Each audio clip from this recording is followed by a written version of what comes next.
आज की वीडियो में हम देखेंगे कि गूगल क्लाउड में वीएम मशीन कैसे बनाई जाती है। इसके लिए सबसे पहले हमें कंसोल में जाना है।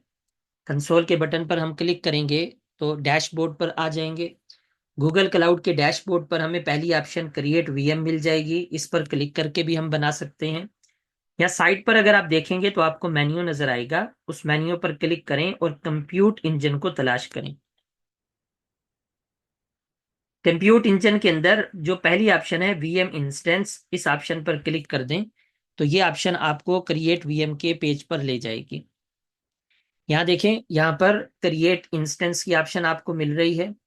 इस बटन के ऊपर हम क्लिक करेंगे तो ये हमें एक नए पेज पर ले जाएगा, जिस पेज पर हम अपनी वर्चुअल मशीन को सेटअप कर सकेंगे और उसको क्रिएट कर सकेंगे।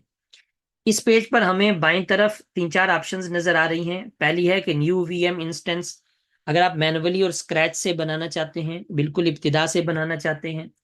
दूसरी ऑप्शन है कि अगर आपने पहले कोई टेम्पलेट बना रखी है तो उस टेम्पलेट को यूज करके सिर्फ एक क्लिक से आपकी वीएम मशीन बन जाएगी। तीसरी ऑप्शन ये है कि अगर आपने मशीन इमेज बना रखा है तो उससे आप अपनी मशीन को क्रिएट कर लें। और चौथी ऑप्शन ये है कि गूगल की मार्केट प्लेस में जाकर किसी पहले से प्री बिल्ड वीएम को आप परचेस करके उसको इस्तेमाल कर लें। बहरहाल हमने स्क्रैच को देखना है कि शुरू से हमने कैसे बनानी है। तो यहाँ हम इसका कोई भी नाम रख सकते हैं। वीएम मशीन का नाम रखने के बाद नीचे रीजन आ रहा है, हम यहाँ से रीजन को सिलेक्ट कर सकते हैं। रीजन का मतलब है डेटा सेंटर। गूगल के डेटा सेंटर दुनिया भर में हैं, तो वो हमें इस चीज़ की इजाज़त देता है कि हम डेटा सेंटर सिलेक्ट करें कि अमेरिका में ये वर्चुअल मशीन बनानी है, अमेरिका के डेटा सेंटर में, या यूरोप के डेटा सेंटर में, या एशिया के डेटा सेंटर में। तो यहाँ से कोई एक डेटा सेंटर सिलेक्ट किया जा सकता है। हर डेटा सेंटर में स्वाई लोवा के 3 जोन होते हैं, तो किसी भी जोन के अंदर हम अपनी मशीन को बना सकते हैं। लेकिन लोवा के अंदर 4 डेटा सेंटर हैं, यानी 4 जोन हैं। लेकिन इस लोवा के अलावा किसी भी आप डेटा सेंटर को सिलेक्ट करेंगे तो वहां पर आपको 3 जोन मिलेंगे। मिसाल के तौर पे अगर हम लोवा से पहले साउथ अमेरिका को सिलेक्ट करते हैं तो यहाँ पर आप जोन देखें, जोन ए बी सी, आपको 3 जोन नजर आएंगे। लेकिन अगर हम लोवा को सिलेक्ट करेंगे तो हमें 4 जोन नजर आएंगे। बहरहाल एक किसी भी जोन को सिलेक्ट कर लें या एनी पर रहने दें तो गूगल अपनी मर्जी से किसी भी एक जोन को आपके लिए बना देगा। इसके बाद मशीन की कॉन्फ़िगरेशन है। मशीन की कॉन्फ़िगरेशन के अंदर गूगल आपसे पूछ रहा है कि आपको किस किस्म की मशीन चाहिए। डे टू डे वर्क की ज़रूरत है, हल्का फुल्का काम है, या कंप्यूट ऑप्टिमाइज है, ज़रा ज़्यादा अच्छे किस्म का आपको काम करना है, या मेमोरी ऑप्टिमाइज है, आपको ज़्यादा मेमोरी चाहिए किसी काम के लिए, या स्टोरेज ऑप्टिमाइज है, आपको ज़्यादा स्टोरेज चाहिए, या जीपीयू है, आपको जीपीयू ज़्यादा चाहिए। जीपीयू ज़्यादा जैसे गेम खेलने के लिए या वीडियो एडिटिंग के लिए। तो यहाँ से आप मुख्तलिफ ऑप्शंस को सिलेक्ट कर सकते हैं और उस ऑप्शन के अंदर जो सीरीज आपको मिल रही हैं किसी भी एक सीरीज को आप सिलेक्ट कर लें। तो मशीन कॉन्फ़िगरेशन के अंदर आपको अपनी ज़रूरत के मुताबिक किसी एक मशीन को और मशीन फैमिली को सिलेक्ट करना है। इसको सिलेक्ट करने के बाद आप आगे आ जाएं तो आगे लिखा हुआ मिलेगा मशीन टाइप। मशीन टाइप के अंदर आपके पास दो ऑप्शन हैं, या तो बनी हुई मशीन की जो टाइप्स हैं आप उनको यूज कर लें। मसलन अगर आप इस पर क्लिक करेंगे तो आपको मिलेगा शेयर कोड कोर मिलेगा, या स्टैंडर्ड कोर मिलेगा, या हाई मेमोरी आपको चाहिए, या हाई सीपीयू चाहिए।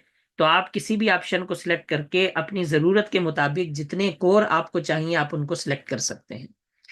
और अगर आपको इनके अंदर अपनी ज़रूरत पूरी होती नज़र नहीं आ रही, या आप मैनुअली इनको सेट करना चाहते हैं, तो आप कस्टम के बटन पर क्लिक करें और यहाँ से आप अपनी मर्जी के कोर को सिलेक्ट कर सकते हैं। जैसे 2 की जगह आप 4 कोर कर दें या 8 कोर कर दें, मेमोरी को 2 की जगह आप 16 कर दें या 32 कर दें, ये ऑप्शन आपके पास मौजूद होते हैं।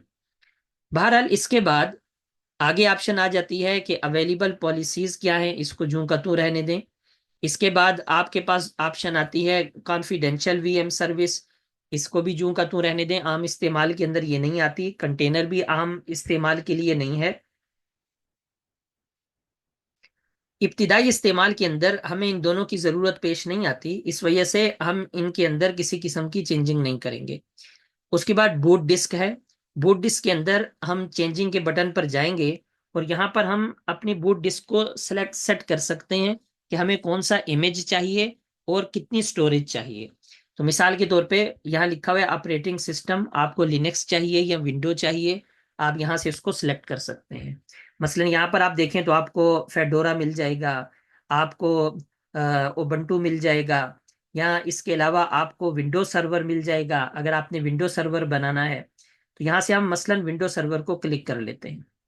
इसके बाद ये फिर ऑप्शन देगा कि विंडो सर्वर का कौन सा वर्जन आपको चाहिए, तो डेटा सेंटर कोर चाहिए या डेटा सेंटर सिंपल चाहिए, या मुख्तलिफ ऑप्शन आपको 2019, 2022, 2016 की मिल जाएंगी। आप किसी भी एक डेटा सेंटर को क्लिक कर सकते हैं। उसके बाद ये आपसे पूछेगा कि आपको डिस्क की टाइप कौन सी चाहिए, एसएसडी डिस्क चाहिए या एक्सटर्नल डिस्क चाहिए या स्टैंडर्ड डिस्क चाहिए। तो अगर आप बैलेंस रहने दें तो भी ठीक है, अगर आपको हाई परफॉर्मेंस चाहिए तो आप एसएसडी को भी सिलेक्ट कर सकते हैं।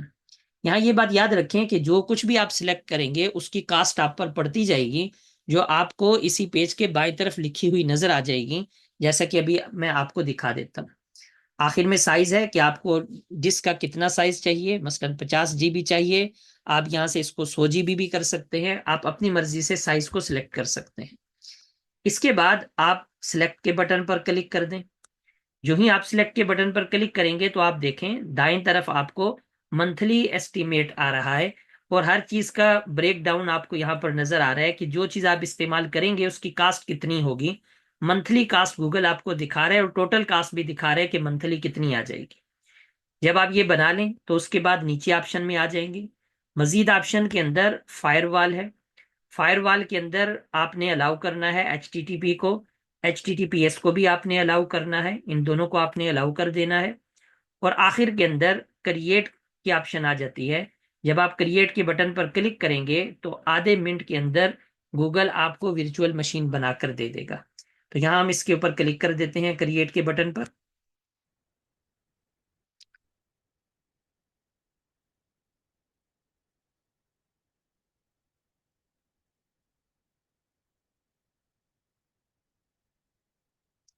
हमारी वर्चुअल मशीन तैयार हो गई है। यहाँ RDP लिखा हुआ आपको नजर आ रहा है और 7 बटन है। इस बटन के अंदर लिखा रहा है सेट विंडोज पासवर्ड। सबसे पहले आपने विंडोज के पासवर्ड को सेट कर लेना है। चुनाचे इसके ऊपर आप क्लिक कर लें। वो पूछ रहा है कि क्या आपका विंडो का पासवर्ड अगर पहले से सिलेक्ट नहीं हुआ तो आप नया क्रिएट कर सकते हैं। तो सेट के ऊपर आप क्लिक कर दें। जो ही आप क्लिक करेंगे ये आपको पासवर्ड जनरेट करके दे देगा जिसे आपने कॉपी कर लेना है।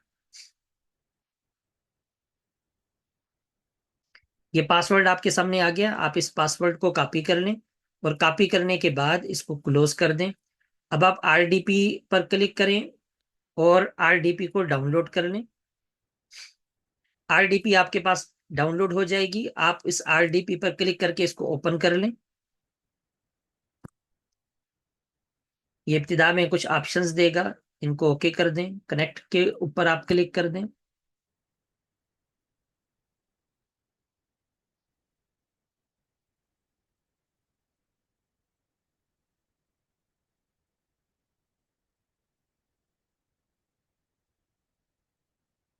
इब्तिदा के अंदर चूंकि अभी ये एक्सेस कर रहा होता है इस वजह से ये स्टार्ट नहीं होता, लेकिन दोबारा जब हम इसे करेंगे तो ये स्टार्ट हो जाएगा। तो हम दोबारा इसके ऊपर क्लिक करते हैं।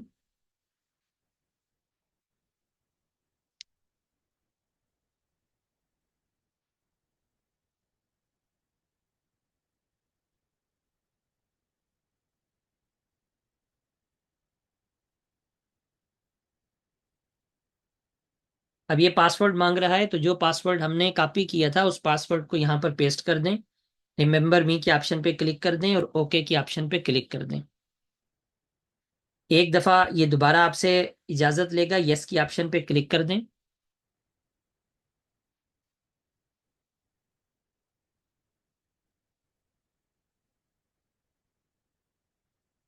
थोड़ी ही देर में आपके पास विंडोज़ जो है वो बनकर तैयार हो जाएगी, VM मशीन आपके सामने शो हो जाएगी।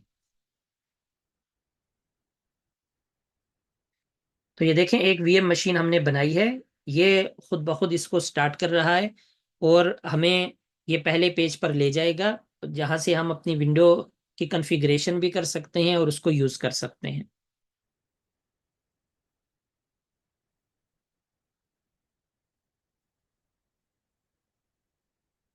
क्या आपके सामने इस वक्त पूरी मशीन शो हो रही है?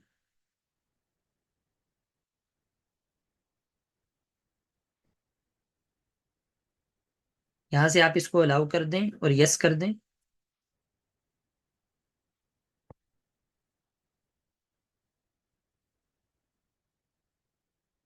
ये एक मुकम्मल तरीका था वर्चुअल मशीन बनाने का, कि कैसे गूगल क्लाउड के अंदर हम वर्चुअल मशीन को बना सकते हैं और उसको सेटअप कर सकते हैं।